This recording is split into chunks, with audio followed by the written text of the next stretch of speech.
Good afternoon. This is a regularly scheduled meeting for the Caldwell Hearing Examiner for April 22nd, 2025, and it is 1:30. This is a public hearing, and my name is Sabrina Durchie, and I will be your hearing examiner for today. I can hear quasi-judicial decisions concerning particular land use applications for the City of Caldwell. During this public hearing process, public oral testimony will be taken from those in attendance and those who have signed up to speak. The sign-up sheet is at the front of the entrance of this room. When you testify, please come up to the podium, speak directly into the microphone. Please begin by stating your full name and address, and all comments should be addressed to myself and should be relevant to the application. Once the public hearing is open, staff will present the staff report, and then the applicant or the applicant's representative will be given 10 minutes to speak. After the applicant, we will allow for the public to have 3 minutes to testify, and then finally the applicant or the applicant's representative will be permitted for a 5-minute rebuttal. After the rebuttal is given, the public hearing will be closed and no new oral or written testimony will be allowed unless I decide to reopen the public hearing. We request that everyone treats all parties with fairness and respect, therefore be quiet and respectful when someone is presenting. We are also required by Idaho State Code to take written minutes during our public hearings, so please silence your cell phones during the duration of the meeting. And thank you. Okay, let's take a look at our agenda. First, I have the consent calendar, and this is to approve the April 8th, 2025 hearing examiner meeting minutes, which we took care of. And we have no old business on the agenda, so we will start with new business. This is action item, case number SPP 25-2, applicant Greg Davis of Brecken Land Design on behalf of KTCR Legacy LLC is requesting a preliminary plat approval for Vassar Heights subdivision, a residential subdivision with 156 residential lots. The parcel is zoned R1, low density residential, and is located at 2666 Middleton Road. Katie, would you please start with your staff report? Thank you. Thank you, Madam Hearing Examiner. Katie Wright, Associate Planner, 205 South 6th Avenue. Before you tonight is Vassar Heights, SPP 2502.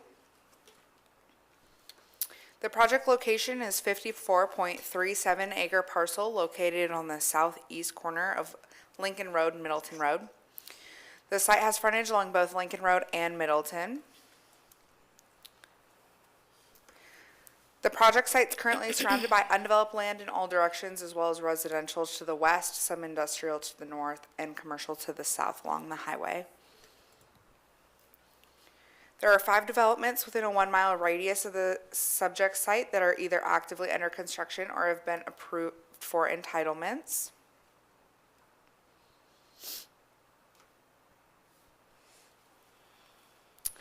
The application before you tonight is for a preliminary plat of the parcel shown in red.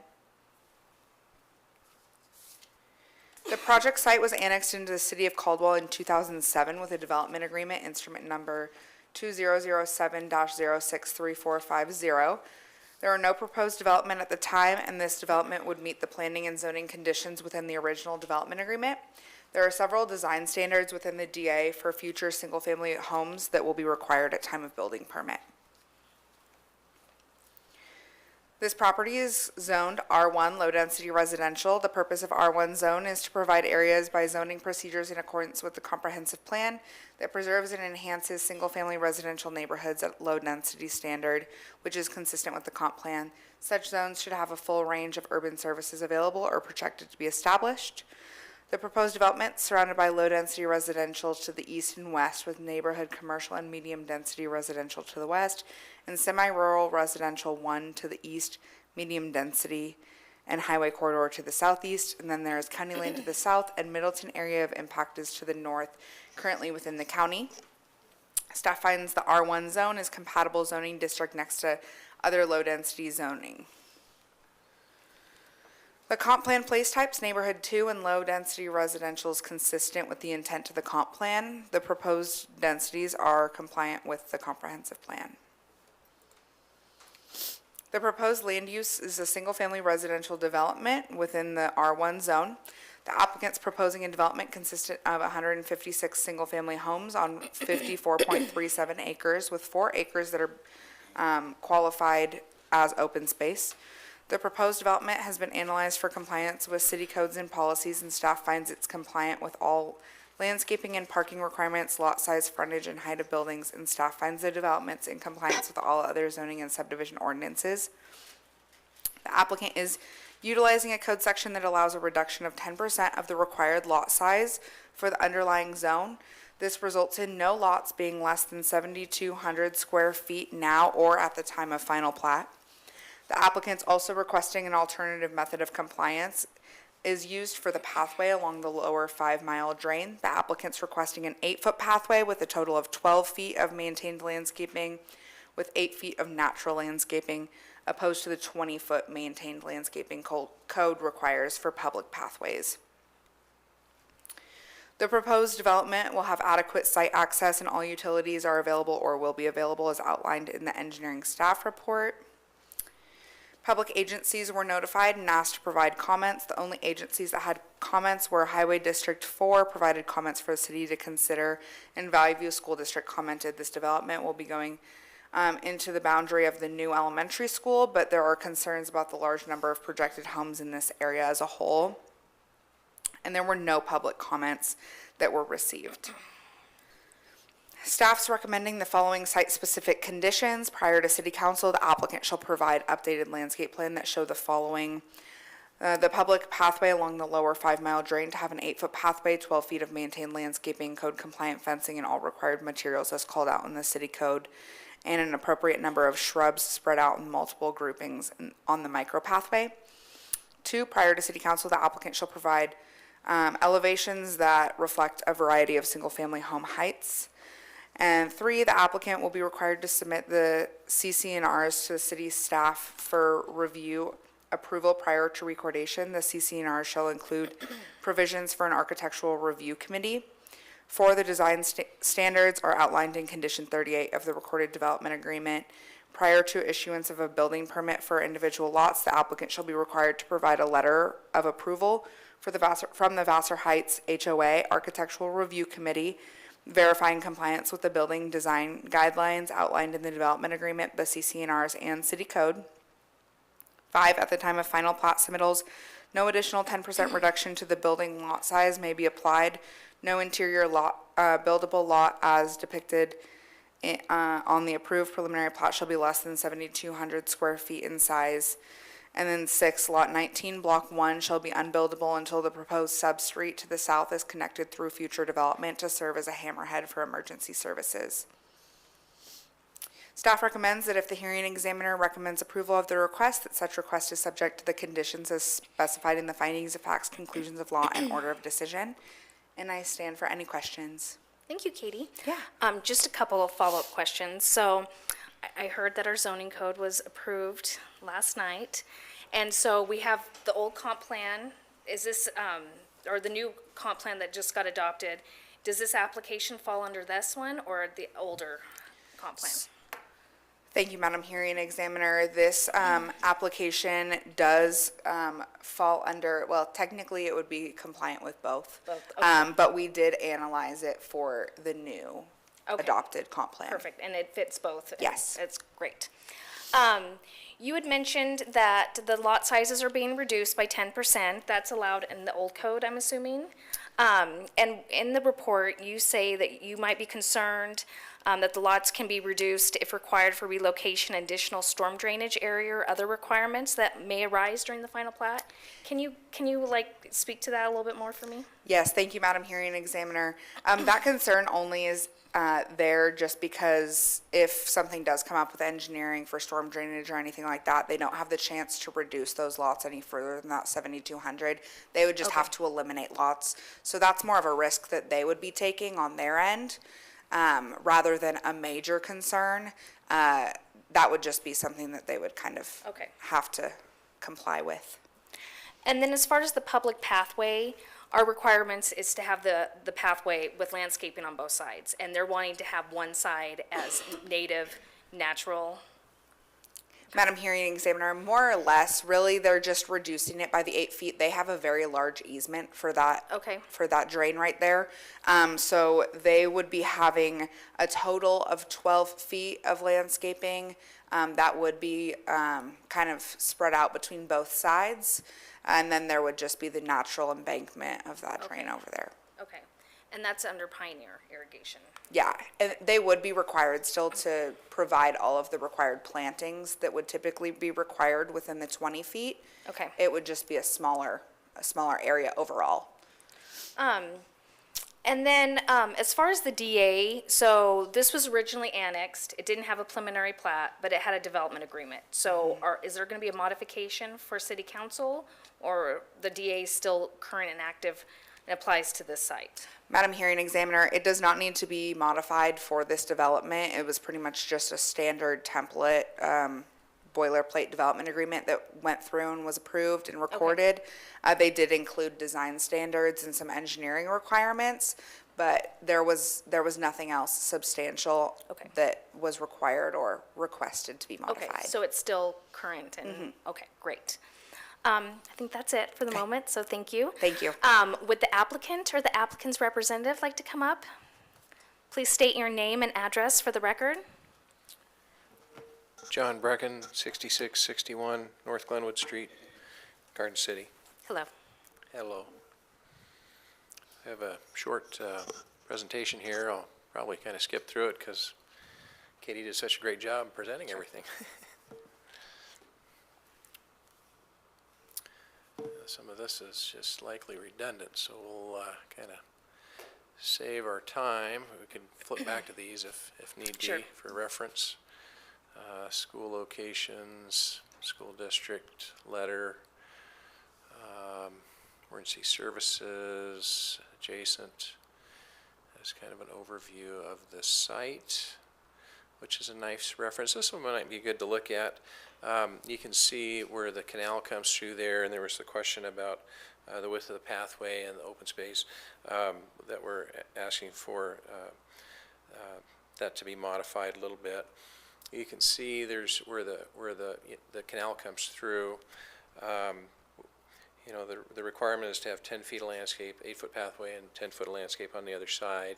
And what we're asking is, you know, have the 10 feet of landscape, 8-foot pathway, and then because of how that lays in there and where the canal, the top of the bank of the canal is, and the associated easement, we'd have 2 feet of landscape on the one side of the path, and then there's another 8 feet to the top of the bank.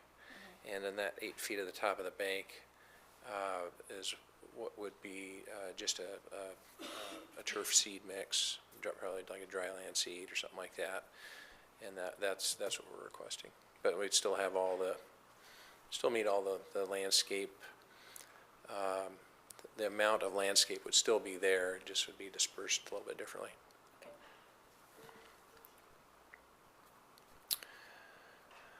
And then the other thing I might go ahead and touch on is, right now, you know, we've got adjacent farmland all the way around on the south and the east side, and we're showing a nice landscape buffer with a pathway on both of those sides. And you know, depending on the timing, we're fairly certain there's some other developers working on those properties, and would like to tie into those and potentially remove those buffers if they go in first or something like that. Which buffers are you talking That about? would be on the east side, we've got a buffer to farmland, Okay, and on the south side, buffer to farmland. And I think those might be in various stages of the design right now. oh, that ties into your common lot? Correct. Okay. You'll just have the lots absorb that then during the final plat? Correct. Okay. Correct. Is that, Katie, is that something they've discussed with you? Madam Hearing Examiner, that is something that we've discussed. We did say if it goes through and gets approved with those buffers there, they would have to reallocate the open space somewhere else on the site. But that they would be able to have those lots abutting the property line if those developments do go through and get approved prior to Those any phases final. being constructed, okay. Correct. Yeah, great, thank you. Yes. This is something on the utilities. So, the plan on the utilities is we've got existing water in Middleton Road on the west side, which is the blue line. And then the plan is to extend that north on Middleton Road and then east on Lincoln, and then south and connect into the new city well as our second point of connection.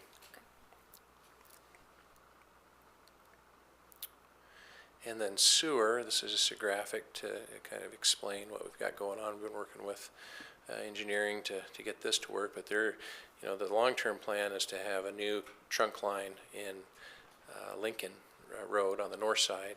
But for now, we'd have a temporary lift station at that southwest corner, and then that would get lifted and be pumped up to the Mandalay Bay subdivision, where it's shown there at the southwest.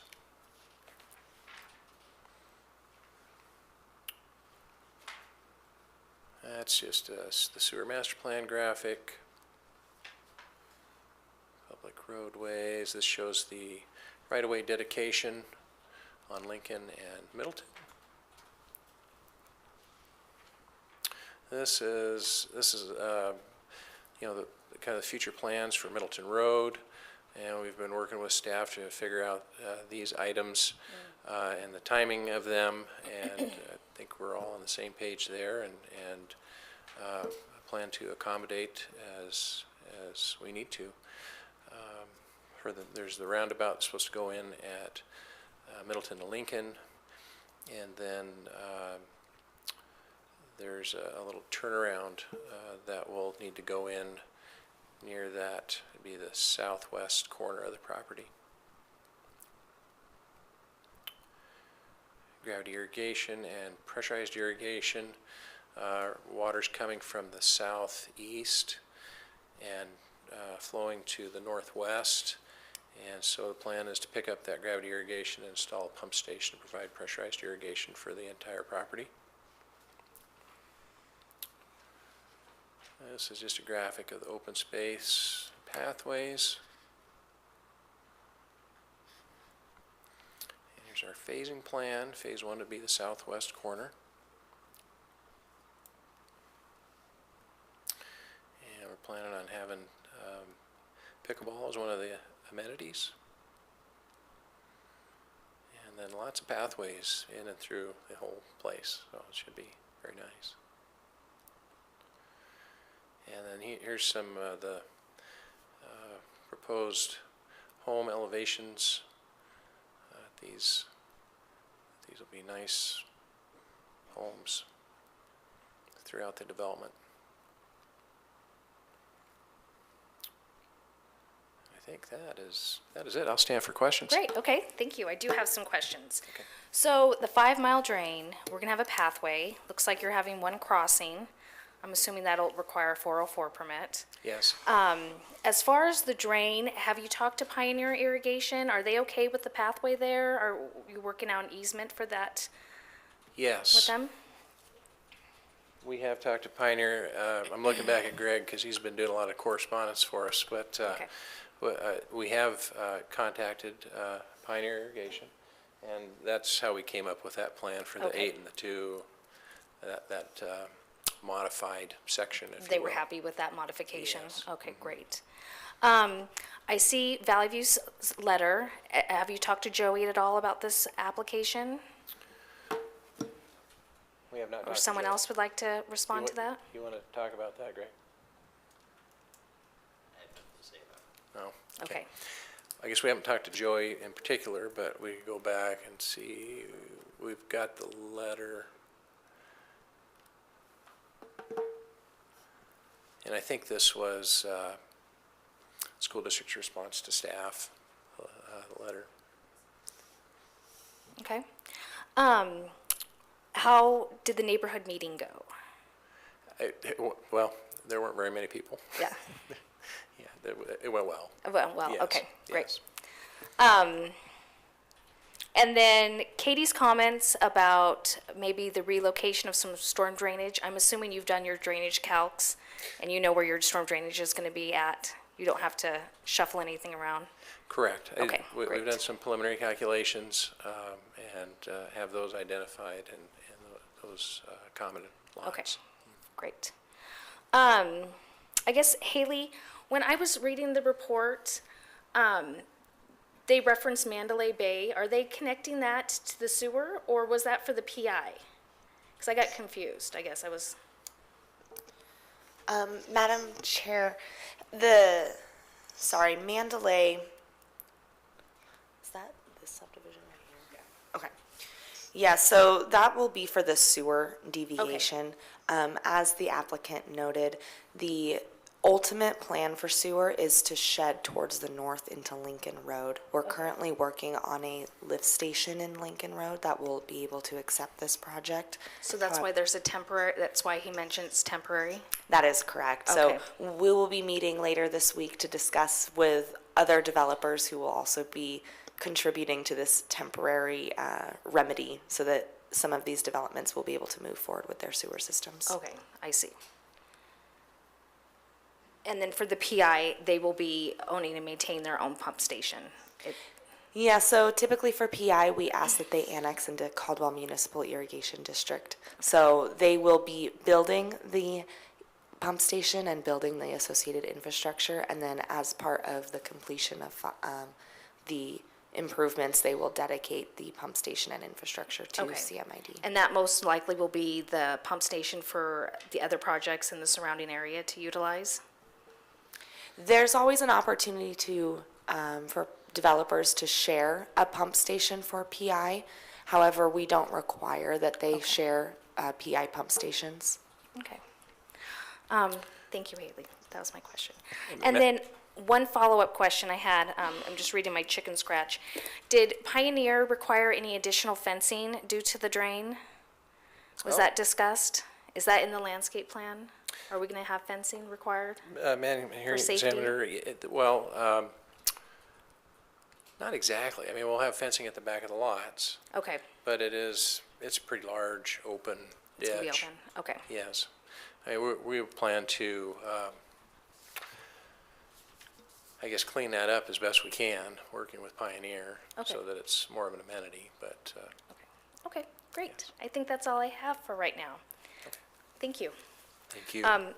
Greg Davis, would you like to come up and speak? No? Okay. And then I have a Brian Burnett. Hello? Brian Burnett, 1125 West Two Rivers Lane, Eagle, Idaho. I'm the owner/developer, and I did the neighborhood meeting, and the local farmers around there came, and they were super excited, asked me what was taking so long. So I was a little bit shocked about that. I told them to show up here. Anyway, named it after the family that obviously homesteaded this forever, the Corns and the Vassars, and decided to put that path along the drain. So we did work with Pioneer. I don't know what their fencing requirements are. I've done several of them. This one's probably a little bit bigger and more open, like John said, so they might not require it because there's enough space on both sides that it's not a safety issue for someone to fall in or something like that. So, but plan to put some park benches along the way, named after family members. The streets are named after family members. Working coordination with Brighton on one side, Corey Barton on the other side to make sure all these pathways connect, and we're sharing infrastructure costs and pumping systems if it's more advantageous to do that. Because I know that they get turned over to the city and then you guys have to maintain them. So we're working collectively with all of them to try to make it all cohesive. Sure. So, And and then- we've got kind of bigger lots up on the bluff line, which I think will look amazing, looking down over the valley, and we're excited about it. Great. Do you have any plans on communicating with Joey with the Valley View School District? Yeah, I have not communicated with him, but, I mean, deserves a phone call. I know there's a lot of growth here and in Middleton and Star is. and everywhere, so Yeah. all of them are kind of exploding. I was actually excited to see that we've got a new school going in right around here, so Yes. that's amazing, but I'm sure it'll be a race to how full it gets. Yes, So, yes. and then another one will get proposed, and hopefully we'll all be a part of that. but we will connect with them. That'd be great. Okay, Yep. thank you. That's If it. there's anything else, Any I don't have any questions? questions. No? Thank you. Yeah, thank you. Okay, so this is my sign-up sheet. I don't have anyone else. Is there anyone else here that would like to? Yes, come up, please, and state your name and address for the record.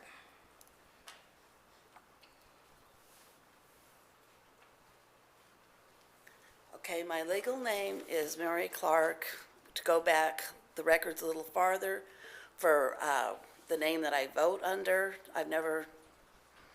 it doesn't take much to change your name slightly, so my name would be Mary Clark or Mary Marilyn Clark. Okay. But I've known in business and my medical records and almost everything since I moved to Denver, Colorado, under Mary Clark. But to tell the truth, it would be Mary Marilyn Clark. Fabulous. And your And- address? Okay, my address on March 4th was I lived south of Mountain Home out by the TLK Dairy on 13 acres my parents owned out there by TLK Dairy south of Mountain Home. That's where I was living, and my parents owned 13 acres, 3 houses, several barns, and my dad has been farming quite a bit since around 1972, 73. But both of my parents are deceased and dead, and their estate may never get divided up for another 50 years or till there's great-great-grandchildren, I don't know. But my parents own that whole estate, but some things went wrong I was the only living family for like 80 miles, and so on March 5th, the house got totaled and broke, so now I'm living in a different house that my dad owns, and I'm at 108 Campbell Avenue in Middleton. Okay. Okay, so And how close is that address to this location? Or do you live About- close by? it would be, if you were taking track or out jogging, you could bicycle down there in maybe Okay. 10 minutes, jog there in 15, Okay, very close. all right. So Mary, what do you have to say about the application? Okay, I lived in Boise from about when I was 10 days old through the 5th grade. And this was back after the Vietnam War, around 72 or 73. There was no one to protect my parents from themselves and their 5 living children. And so, not knowing when we're going to be a big town or a small town or whatever, my parents, when I was living in McCall with a church group for a short vacation, my parents, by a crime that has never been verified how it happened, my parents were coerced into a 90-day contract. Some people flew into the Boise airport, and they said, we can build anything for anyone at X amount of price for 90 days. And I come home, my gift to come home from the mountains with the church group is these people said they'd build them a house in 90 days cheap. Well, my parents had to supervise the whole thing. They didn't come close to building nothing in 90 days. And my dad and mom, thinking everyone's a nice person, worked on the project, and it took about 9 or 10 months. They wrapped, about 10 months, 11 months, the house was wrapped up, and then there were so many mistakes in the house, they considered not moving there, but they told everyone they're gonna move out there thinking everyone's a nice person. Well, we ended up moving out there, and it was overall the disaster of all time to move out to the Middleton, Idaho School District. I had gone up to straight A's in Boise, Idaho. I was their #1 student in all of Boise, Idaho, 3 high schools for the class in 1980. Okay. I was their #1 student. I could have done math. So your 3 minutes came up. So it's right, just summarize real quick. So are Okay. you concerned about the school district out here and the capacity? Idaho has sold themselves down the river. The things that were good about us that helped us win World War II, there's none of that left. I finished college on the Oregon side at a community college. Idaho, we have the lowest amount in the country of kids that start college and finish. We have an inversion in the valley. This subdivision they're talking about is right next to the Ward Indian Massacre. You can still see the park. There's a monument erected. If you liked Los Angeles or New York City or Houston, Texas, that would be where to go if you want this stuff. Everything that was good about Idaho We have ability to grow food and support wars like World War II and Vietnam. Everything that was good about Idaho has doubled and is gone. Wyoming is now a good place to live. They are more careful even though they're bigger. This, if we want to just wake up this morning and say, how do we ruin ourselves further? We need that farmland for farming. We shouldn't have something worse than Los Angeles and New York City combined for any fellow future people or children, our children, grandchildren, yours or mine. And this is the worst thing we could possibly do. Boise has terrible air quality and inversions in the winter. This is a horrible idea, and I urge you to leave a few fields for potatoes, or maybe the next war some of us will live through 3 or 4 years. Okay, all right. Thank you, Mary, for your Okay, input. thank I you. appreciate it. Is there anyone else that would like to testify that has not signed up? No? Okay. Would the applicant or the applicant's representative like to come back up for rebuttal? And maybe we could talk about the monument that she was referencing. I'm not familiar with that, and maybe if you have more information. Brian Burnett, 1125 West Two Rivers Lane, Eagle, Idaho. Yeah, the monument across Lincoln, up against the river, is where there was a massacre, and I actually own property all around it. I also own property on the other side of Middleton River. I have a 90-acre ranch, and I'm well aware of the surrounding areas and the open space, and there is a monument there. It is kind of flagged, and there won't be any development around it, and I'm hoping that all of these parcels that come in around it actually beautify it, because nobody visits it. It's very dilapidated, and I think with all these community members that move into these places and make them nicer, we'll actually upgrade that area. It's owned by a gravel company all around it, Clyde's cement and gravel. Oh, so it's farther down Middleton Road? Yeah, it's a little Okay. bit further down, up Okay. against the river. But I think with the people that I know and the developers that are around here and the people who will move into these houses, I think that'll actually be, redone Right. and look a lot better than it does right now. Okay. But I'm aware of what happened, and it's a tragedy, but I think it can be embraced, and like I said, a better memorial, or if not a cleaned up memorial, will be there. Okay. The river's there, it's beautiful, so as all this kind of stuff fills in. Okay. And I'm sure with your 404 permit, the Corps probably will require a cultural study done for the site, Correct. so. Correct. It might need some, yes, okay. Well, I just wanted to clarify. Yep. Is there anything else that you'd like to share? No, I think that's it. I mean, I think this area, obviously, there's a lot of parcels here that are coming into play and that have already gotten approved. So now it's kind of just making it cohesive, so you have that, you have all those developers and housing developments and parks and things like that that all kind of flow together and make sense. Okay, great, Thank thank you. you. Katie, staff, do you have anything else that we need to share before I close the public hearing? No? Okay. With that, I will close the public hearing.